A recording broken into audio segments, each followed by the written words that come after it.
about is a lot of the time people judge on like a bit of it's like a popularity contest as opposed to like a singing contest. I was very surprised, and I did a do in Manchester recently, and I worked, and I'm sorry I've forgotten her name, which is it's embarrassing, but the girl off Coronation Street at the factory. Tupele. Yes. Yeah. Tupele. Yeah. Tupele. Have you heard her sing yet? No, she's meant to be good. Wow. Was she good? Wow. It was... Whoa, where's this voice coming out? Really surprised and greatly received at this function. But I really didn't know she could sing. Well, she's come from, because another little plug. I was in Mersey Beach. Plug away. And I played her brother in Mersey Beach. She was in another show which got axed for no reason because it was a good show. It's you. I know it's good. I don't know good. I appear for 5 seconds, like bye. It's because I'm so amazing. So I got to know her a bit then, and she was saying because she just come from a musical background. She'd done Mamma Mia and stuff like that. Yeah. So I think she has been trained, and obviously she's a decent singer and stuff. But I've never heard not one of the people who's on the show. I've not heard any of them. No, not at all. Here I know. So tell me, lads, as we mentioned the house, tell us how you felt that moment when you were axed from X Factor. You walked down the stairs, didn't you? It was Where was that? Was it a hotel? It was the Molan Castle. Yeah. In Ireland, and it was a really posh hotel. That's amazing. And again, it was all waiting around all day, wasn't it? And you come down them stairs, sing, go out, and then come back in. But what it was as well, when we were standing outside waiting to go in, the McDonald's was before us, and we heard them screaming. We were like, "Oh well, they've got through," and we thought, that must be the last people to get in, because there was people before us that we heard screaming, and we thought we haven't got it here, lads. There was us and the Dolly Rockers. Yes, so we knew her. And, Dolly Rockers. No, they added me on MySpace, and I was like, you were there. They're lovely, them. But then, as you come down the stairs, and we were just waiting like that, and Louis went, "I'm sorry, you're going home," and I went, "Alright, well, we knew that," and as we walked out, we just went, "Oh, wow." We didn't know what to say. Now, the next we heard, they got rid of the group, and you come in. Now, can we talk about this? I mean, how much did you know, or was it a knock at the door? Not a thing. So was I'm telling you now, surprised. We booked a holiday to go to Iron Apple, and that was on like the Sunday. And our dad's going, "I paid for it." We booked a holiday because we thought, you know what, we've worked so hard, we've travelled up and down the country just trying to get into the X Factor, and then we was meant to go away on the Sunday. Yeah, and he knocked on the Saturday. Because what we got told, they were coming to say, like, a reality thing, to say, like, what was it, people who got knocked out, we were going to do a programme, and used to be like, oh, at least we're going to be in, like, you're going to show us a little bit. And he knocked on the door, and it was a complete shock. We was talking about after 8 months. Yeah. And then he walked in and went, Danny! I went, what? He went, Louis. I've never seen my mum run round the house with the Hoover so fast in my life. Louis walks, get the best china out, innit? So, what did you feel when they said you're in? I couldn't believe it. I thought he was still joking. I thought, is this like one of them punked show? I thought, are we getting punked here? But then I realised that it was we were shaking. So shocked. And like, I was like gutted, because my mum and dad weren't there. They'd gone to my auntie's cabin and left me. Yeah.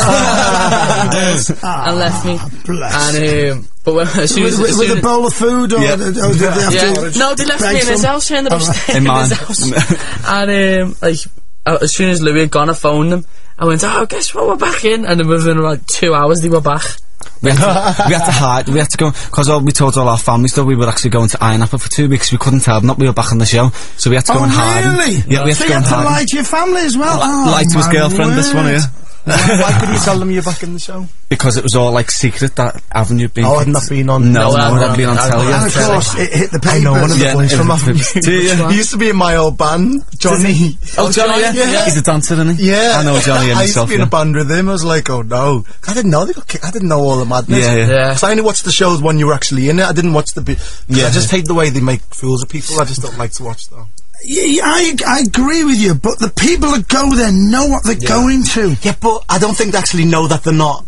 I don't think they actually know that they are the way they are. Well, if they listen to this show, they should do, because they know all the time. Tell you what, hey, listen, you want to come down on a Friday night to see me, well, I'm not doing it now because I'm in pantomime, but I do karaoke on a Friday night at Rubber Soul, 5 till 8, and you get mad if the fellas say, but they want me to do another one.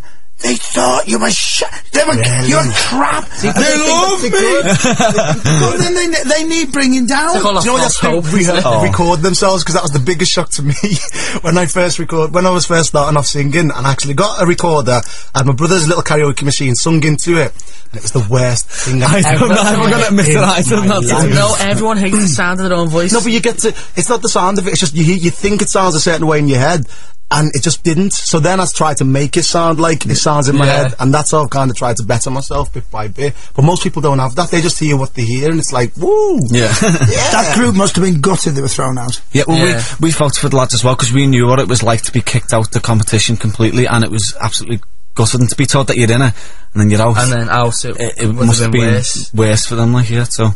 Interesting. So another management put them in as a big and you know, and they got through. It was amazing. They got through. Well, they were good, weren't they? They were good lads. Yeah, they were really nice lads as well. I hated those the two white guys and the two black guys that were together. Oh, and they split up. The brothers. Oh, I wanted to smash the television screen. That guy was. I went on the drink last night and had this beard, and I thought, why yes? They didn't even show. Well, the two lads that got through were brilliant, weren't they? We got along with them really good. They were nice lads, and we got along. But those two what? Do you know that argument that you seen? That wasn't even. That wasn't even. It went on for like 15 minutes, and we were all sitting there in the audience going, "Oh my god!" It's like, because as soon as they came on, they went, "We've got a problem, Louis," like that, and everyone in the audience went, "Whoa." Here we like go. That. Yeah. And then they just started like having a go at each other. Everyone in the audience was sitting there like that for about 20 minutes, literally listening to them argue on stage.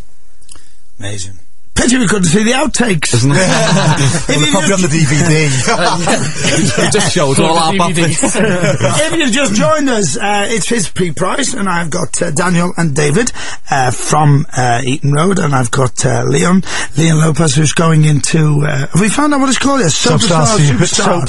Which I say to the way around myself. Starts Friday, the 5th of January. This Friday, and it's a voting one. Yeah, you got to vote, so everybody please vote. Interesting point you made, actually, Liam, which is an interesting point. You don't get to know people.